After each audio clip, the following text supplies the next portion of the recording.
Telugu matrimony ద్వారా వివాహాలు జరిగాయి. తెలుగు వారి నంబర్ 1 చాయిస్ తెలుగు మ్యాట్రిమోనీ. మిల్లర్లు దొడ్డు బియ్యాన్ని ప్రజల నుంచి 10 రూపాయలకు కొని మళ్లీ ప్రభుత్వానికి 30 రూపాయలకు అమ్ముతున్నారని సీఎం రేవంత్ చెప్పారు. ప్రజలు వరి వేయొద్దన్న కేసీఆర్ అదే సీజన్లో తన ఫామ్ హౌస్ లో 1000 ఎకరాల్లో వరి పండించారని చెప్పారు. 1,00,000 కోట్లు పెట్టి కట్టిన కాళేశ్వరం 3 ఏళ్లలోనే కూలిపోయిందన్నారు. 10 ఏళ్లలో కేసీఆర్ ఎస్ఎల్బీసీ ప్రాజెక్టును పూర్తి చేయలేకపోయారని ఆరోపించారు రేవంత్ రెడ్డి. నాటి ప్రభుత్వం 21,000 కోట్ల రూపాయల వడ్లను మిల్లర్ల దగ్గర తాకట్టు పెట్టింది.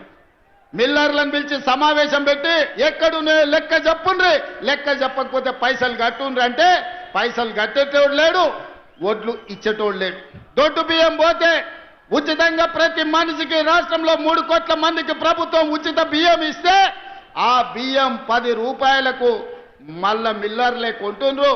ఆ మిల్లర్లు మళ్ళా ప్రభుత్వానికి 30 రూపాయలకు సరఫరా చేస్తున్నారు. 10 ఏళ్లలో ఎన్నడన్న సన్న బియ్యం పేదోళ్ళకి ఇవ్వాలని ఆలోచన చేసిండా? మాజీ ముఖ్యమంత్రి గారు ప్రజలకు విజ్ఞప్తి చేసిండు, మీరు వరి వేయొద్దు, మేము వడ్లు కొనం, ఒకవేళ ఊరేసుకుంటే మీరు ఊరేసుకున్నట్టే. ఎర్రవల్లి ఆయన ఫామ్ హౌస్ లో 1000 ఎకరాల వడ్లు పంపిస్తే కావేరి సీడ్స్ అనే కంపెనీ 4,500 రూపాయలకు క్వింటాలు ఆయన ఫామ్ హౌస్ లో పండించిన వడ్లు కొన్నారు. మిత్రులారా, అవి వడ్లా లేకపోతే అందులో బంగారం పండుతుందా అని నేను అడుగుతున్నా. ఎంత ఖర్చైనా పర్వాలేదు, ఎన్ని కోట్లైనా పర్వాలేదు, పేదలు పండించిన ప్రతి చివరి గింజ వరకు ప్రభుత్వమే కొంటుంది.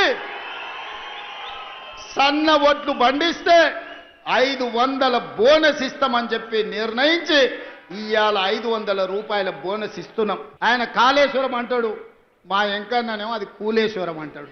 3 ఏళ్లలో 1,00,000 కోట్లు మింగిండు, కట్టిండు, కూలింది. ఎక్కడైనా ఎవడైనా 1,00,000 కోట్లు పెట్టి కట్టిన ప్రాజెక్టు 3 ఏళ్లలోనే కూలిపోయేది. ఈ దేశంలోనే కాదు, ఈ ప్రపంచంలో ఎప్పుడైనా జరిగిందా? 1,00,000 కోట్లు పెట్టిన కాళేశ్వరం 3 ఏళ్లలో కుప్ప కూలిందంటే మిమ్మల్ని ఊరేసిన పాపం పోదు మీది.